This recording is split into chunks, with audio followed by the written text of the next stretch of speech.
ఏవండోయ్! ఏం చేస్తున్నారు? మన ఫ్రేమ్‌లో ఉన్న కొత్త మనిషి, నా తలెత్తుకునేలా చేసిన పెద్ద మనిషి, ఈయన మా బావగారండి. పోయినసారి పండక్కి పిలిస్తే, ఈ పండక్కి ఊడిపడ్డారా అండి? కొంచెం లేట్ అయింది. కొంచెం. అసలు ఇంత సడెన్‌గా మేము ముగ్గురం స్క్రీన్‌లో ఊడిపడ్డానికి రీజన్ ఏంటంటేనండి, నాకేమో కొత్త వంటలు చేయడం అంటే ఇష్టం. నాకు కొత్త వంటలు టేస్ట్ చేయడం అంటే ఇష్టం. వీళ్ళిద్దరు ప్రయోగాలు నా కడుపు తెచ్చాయి కష్టం. ఈరోజు మేము చేయబోతున్న ఈ ప్రయోగం పేరే చికెన్ సాంబార్, రైస్. 3 విడివిడిగా కాదండోయ్! కలిపే. అలాగని మీరేం టెన్షన్ పడకండి. మా ఇంట్లో 3 బాత్రూమ్‌లు ఉన్నాయి. మా ఇచ్చారు 3 క్లినిక్లు ఉన్నాయి. ఇక మొదలెడదామా? ఎందుకిలా నా కర్మ కాలిపోయింది. అయితే రీసెంట్‌గా ఇంట్లో ఉన్న నాన్ స్టిక్ కుక్‌వేర్ అంతా తీసేసి స్టెయిన్‌లెస్ స్టీల్, క్యాస్ట్ ఐరన్ తీసుకున్న విషయం మీకు తెలిసిందే కదా! పోయినసారి ఇండస్ వ్యాలీ నుంచి curry kadais, fry pans, stainless steel steamer తీసుకున్నాను కదా! అందుకే ఇప్పుడు ఇండస్ వ్యాలీ నుంచి స్టెయిన్‌లెస్ స్టీల్ బిర్యానీ పాట్ తీసుకున్నాను. నేనైతే పెద్ద పెద్ద సైజెస్ చాలా ఉన్నాయని చెప్పి చిన్న సైజ్ తీసుకున్నాను. ఇది వచ్చేసి 3 మెంబర్స్‌కి పర్ఫెక్ట్‌గా సరిపోతదండి. ఇదైతే triple stainless steel biryani pot అండి. దీంట్లో ఓన్లీ బిర్యానీసే కాకుండా కర్రీస్, సాంబార్లు, రసం ఇలా మల్టీపర్పస్ గా యూజ్ చేసుకోవచ్చు. దీంట్లోనే మనకి ఒక వుడెన్ స్పూన్ కూడా ఇచ్చారండి. దీనికి లిడ్ కూడా వచ్చింది.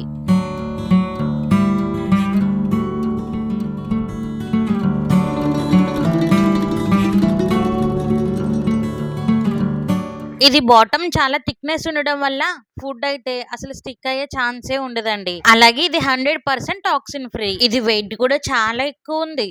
దీంట్లో మనకి ఒక స్పెషల్ గ్రీటింగ్ కార్డ్ వచ్చింది. అలాగే మనం తీసుకున్న కుక్వేర్ ని ఎలా యూజ్ చేసుకోవాలి, ఎలా క్లీన్ చేసుకోవాలి అనేది ఒక డెమో కూడా వచ్చింది.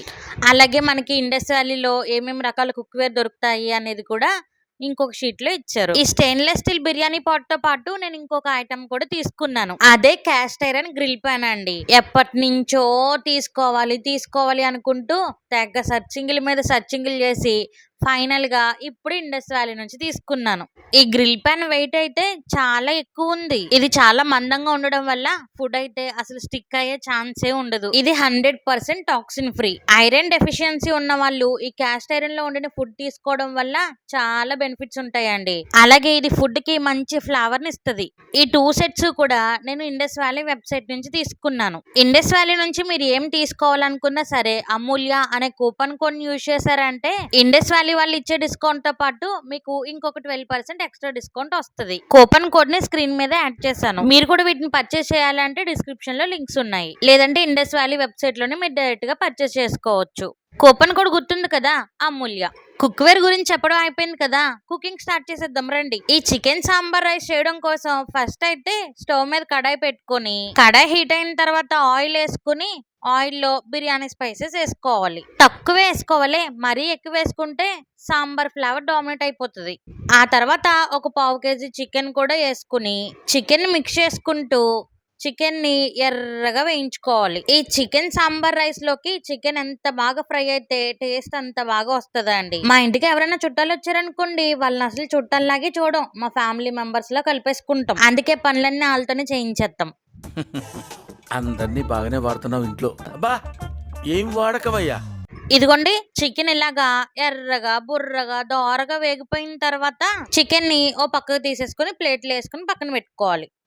ఇప్పుడు ఇదే కడాయిలో కట్ చేసుకున్న ఉల్లిపాయలు, కట్ చేసి పెట్టుకున్న వంకాయలు, కట్ చేసి పెట్టుకున్న ములక్కాళ్ళు, ఈ కూరగాయ ముక్కలన్నీ వేసేసిన తర్వాత గట్టెట్టుకుని గిరగిరా తిప్పేసి మంటను సిమ్ లో పెట్టి ఈ కూరగాయ ముక్కలు కూసంత మెత్తబడేంత వరకు మగ్గించుకోవాలి. ఈ ములక్కాళ్ళు వంకాయలు మగ్గిపోయిన తర్వాత కట్ చేసి పెట్టుకున్న పచ్చిమిర్చి, కట్ చేసి పెట్టుకున్న టమాటోలు వేసుకొని టమాటో కూడా మెత్తబడేంత వరకు మగ్గించుకొని, టమాటోలు కూడా మగ్గిపోయిన తర్వాత 1/2 టీ స్పూన్ ధనియాల పొడి, 1 టీ స్పూన్ కారం వేసుకొని మొత్తం మిక్స్ చేసుకుని వాష్ చేసుకుని 1 గంట పాటు నానబెట్టుకున్న రైస్ వేసుకుని మొత్తం మిక్స్ చేసుకోవాలి. ఇది 1 కప్పు రైస్ అండి. ఈ చికెన్ సాంబార్ రైస్ లోకి బాస్మతి రైస్ కంటే కూడా నార్మల్ గా మనం రోజు తినే రైస్ అయితేనే బాగుంటది. ఆ తర్వాత 1 కప్పుకి 3.5 కప్పుల నుంచి 4 కప్పుల వరకు వాటర్ వేసుకుని టేస్ట్ కి సరిపడా సాల్ట్ కూడా వేసేసుకుని అంతా మిక్స్ చేసేసి మూత పెట్టి మంటను మీడియం టు సిమ్ ఫ్లేమ్ లో అడ్జస్ట్ చేసుకుని రైస్ ని మగ్గనివ్వాలి.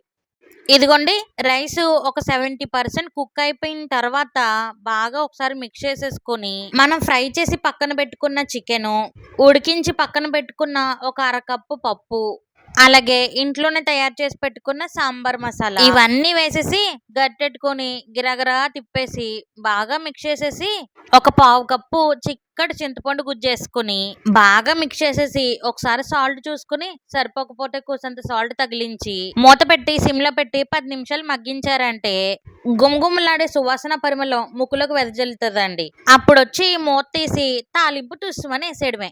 దీంట్లో ఏమి వెరైటీ తాలింపు వేయక్కర్లేదండోయ్. మన రోజు పప్పులు సాంబార్లు రైస్లకి పెట్టుకుంటామే ఆ తాలింపే. జీలకర్ర, ఆవాలు, ఎల్లుల్లిపాయలు, ఎండుమిర్చి, కరివేపాకు వాటితో వేసి నెయ్యితో తాలింపు పెట్టుకోండి. ఇంకా తాలింపు వేసాక యథావిధిగా గార్నిష్ కోసం కొత్తిమీర వేసి కలిపేయడమే.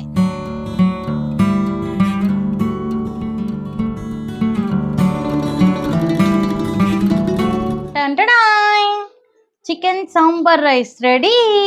నేను తినడానికి రెడీ. నాకు డౌటే. వన్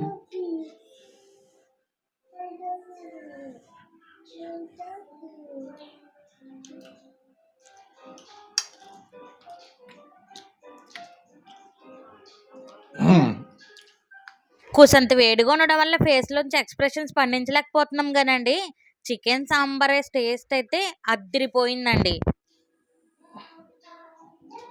2 చేతులు కనబడుతున్నాయి అన్నట్టు వీడియోకి లైక్ కొట్టేరా, కొట్టకపోతే కొట్టేయండి మరి. సరే కానీ సబ్స్క్రైబ్ చేసుకోవడం మర్చిపోకండి. ఉంటాను. 3, 2, 1 subscribe.